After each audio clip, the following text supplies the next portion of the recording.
ప్రజ్వలనకు ముందు మిమ్మల్ని బయటకు రావద్దని చెప్పానుగా, ఎందుకు వచ్చారు స్వామి? దాన్ని మంత్రతాడితో కట్టేశారు కదా, అది ఇంకేం చేయగలదు? అడగవే, అడుగు. ఏం అడగాలి? అడగవే.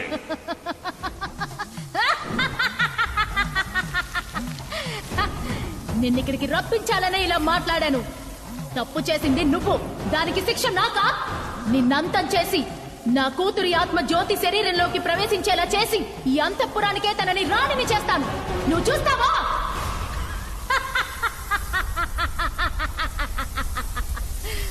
నేను ఒంటరిగా ఇక్కడికి రాలేదు.